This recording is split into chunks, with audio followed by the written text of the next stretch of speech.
Buenos días, seguimos con el programa Tus Derechos y ahora nos acompaña el doctor Ronald Cárdenas Crens, quien es decano de la Facultad de Derecho de la Universidad Femenina El Sagrado Corazón. Muchas gracias, Ronald, por acompañarnos en esta oportunidad, de la cual va a ser propicia para hablar de un tema muy interesante ligado con un caso específico que el Tribunal Constitucional ha visto y está relacionado al señor Julio Tito, que venía de Puno, y cuyo DNI aparecía como casado cuando en realidad el señor era soltero.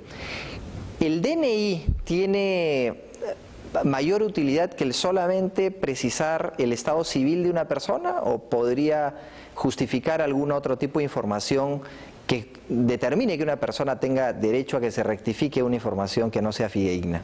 A ver, el DNI es en primer lugar documento oficial de identidad, ¿no? Ahora, hay algunas cosas del DNI que no corresponden exactamente a la realidad. Por ejemplo, el domicilio. Según el Código Civil, el domicilio se fija según el lugar de residencia habitual. Uno pone en su DNI otro domicilio, que será para fines electorales, pero legalmente el domicilio es donde uno reside.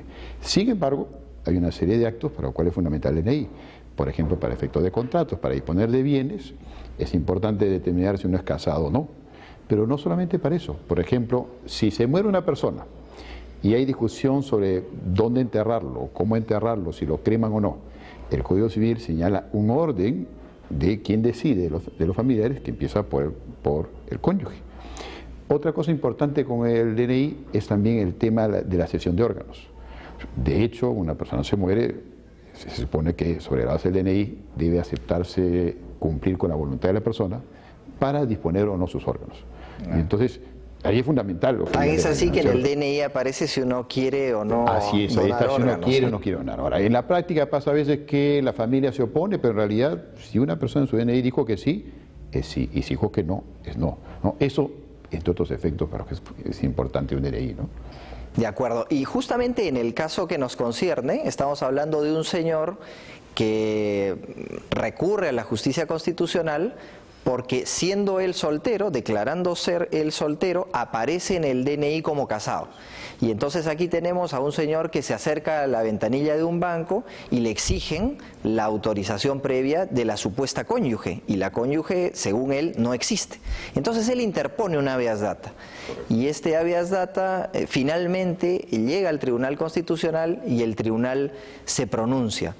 Cuando emite sentencia el tribunal, hace referencia a cómo se acredita el estado civil de una persona.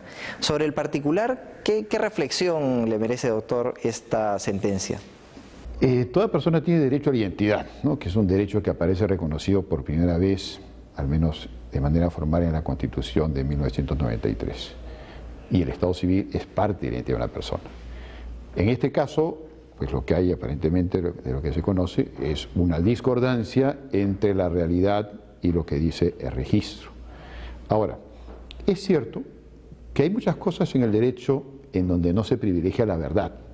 Por ejemplo, se presume que todo el mundo conoce lo que está inscrito en registros públicos y eso es una gran mentira. Se presume que todo el mundo conoce las leyes y eso es una gran mentira. Se presume que todo el mundo conoce los edictos que se publican en el peruano y es mentira. Existe la presunción pateris que dice que todo hijo nacido entre matrimonio es del marido y eso muchas veces es mentira. Sin embargo, en estos casos hay una razón jurídica que lo explica, que sería muy largo enunciarlo aquí, pero hay razones que lo justifican. En este caso no. Es un error al que de repente el registro fue inducido por el ciudadano, pero finalmente es un error de que el propio Estado es consciente y entonces el Estado tiene que rectificar ese error administrativo porque está afectando derechos fundamentales de la persona, además que ella misma está reclamando, ¿no? Claro, para que lo conozcan los televidentes, es una persona que, según la RENIEC, declaró en algún momento que era casado.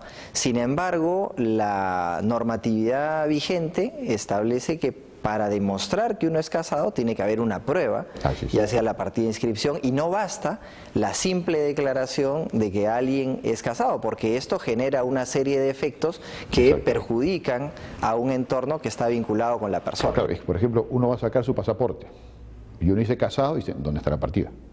no basta la simple declaración, por la relevancia que esto tiene, ¿no? Para efectos administrativos, efectos de disposición de bienes, efectos sucesorios, efectos familiares, ¿no? Entonces es fundamental que esa información sea la correcta, ¿no? Sin duda. Y además hay otro argumento que me parecía interesante contrastarlo. RENIEC se escuda también en una circunstancia que tiene que ver con la realidad, y es que RENIEC ha recibido muchos registros de las municipalidades distritales y la verdad es que hay mucha información que probablemente no esté actualizada. ¿Y cómo entonces reaccionar frente a probablemente una falta de organización del propio Estado? En realidad pasa lo siguiente. Los registros civiles han estado tradicionalmente a cargo de las municipalidades. Cuando se crea el RENIEC se dice que progresivamente irá asumiendo los registros civiles.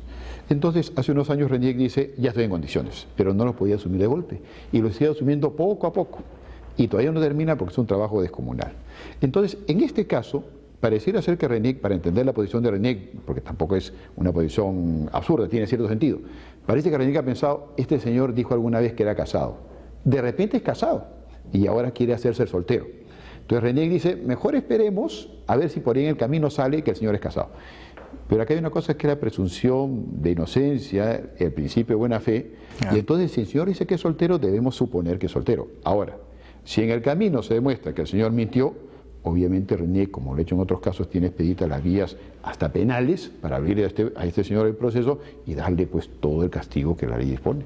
Y en eso precisamente el tribunal fue muy cuidadoso porque atendiendo al principio de previsión de consecuencias, porque claro, uno no está en una burbuja y por lo tanto no puede estar desentendido de la realidad, se pone en el caso que RENIEC encuentre una documentación que no ha presentado en el expediente.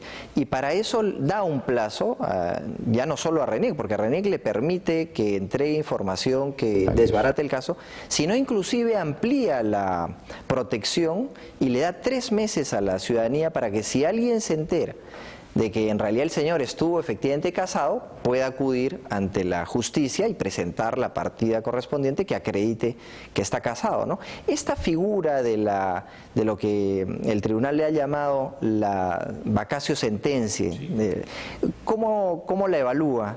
Creo que es interesante la solución que da aquí el tribunal, efectivamente con mucha prudencia. Domingo García Belaúnde menciona los criterios generales de interpretación constitucional, entre otros, la previsión de consecuencias y la preferencia por los derechos humanos. En este caso el ciudadano está alegando un derecho humano. Y el tribunal está considerando también la previsión de consecuencias pensando en la posibilidad de que de repente este señor, que alguna vez dijo a RENIEC que era casado, de repente efectivamente sí es casado. Y da un tiempo que sería prudencial, ¿no? Para que pudieran aparecer de repente algunas personas que dijeran este señor efectivamente es casado, ¿no? Naturalmente que el tiempo va a ser siempre relativo, pero en todo caso es importante aquí esta preocupación del tribunal, acogiendo de alguna manera también el sentido seguramente de la opinión de RENIEC para dar un plazo adecuado para esperar cualquier circunstancia que pudiera pues revelar una situación distinta a la que aparentemente es, ¿no? Pero es un tiempo corto además y también tiene razón que sea corto porque si no el derecho del pobre ciudadano se vería pues afectado, ¿no? Porque le darían la razón, pero espérese un año, ¿no? No tenía mucho sentido, ¿no? Una justicia que no es oportuna, no es justicia. Totalmente cierto. Tan es así que hasta se han publicado edictos de circulación nacional para que las personas interesadas puedan válidamente recurrir ante la justicia y hacer valer sus derechos. Y en esa línea de publicidad hasta este programa sirve, porque si hubiese alguna persona interesada, en el caso relacionado a don Julio Tito, pues podría válidamente acudir ante los órganos de justicia y hacer valer su derecho.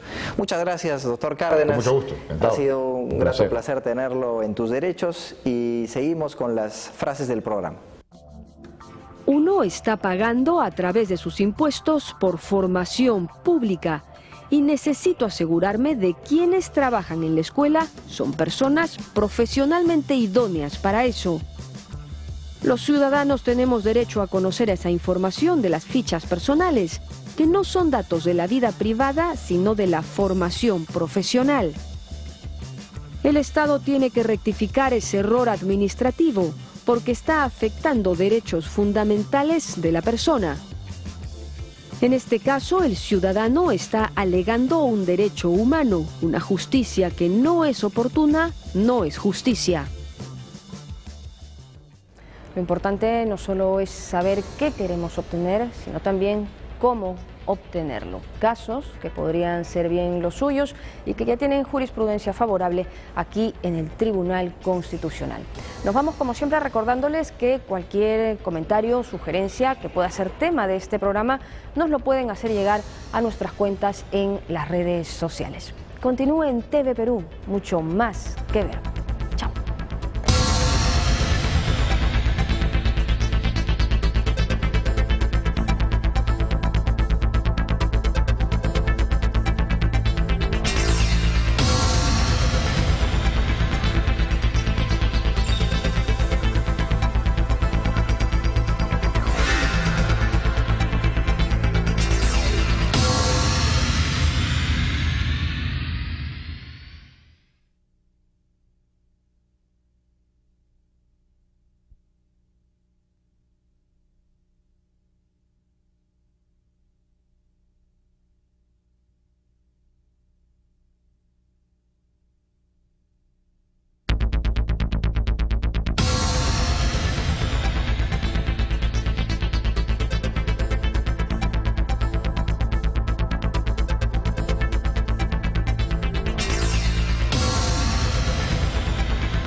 Hola, ¿qué tal? Esto es Tus Derechos, una iniciativa del Tribunal Constitucional que junto a TV Perú buscan precisamente eso, acercarle sus derechos, porque es información que usted necesita conocer, pero que también necesita manejar, como por ejemplo el derecho a la libertad de religión, este derecho fundamental que está referido a la opción de toda persona de elegir una religión o culto o de no elegir ninguna.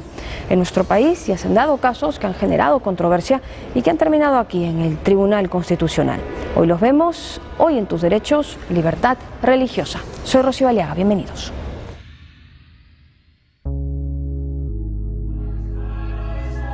En el camino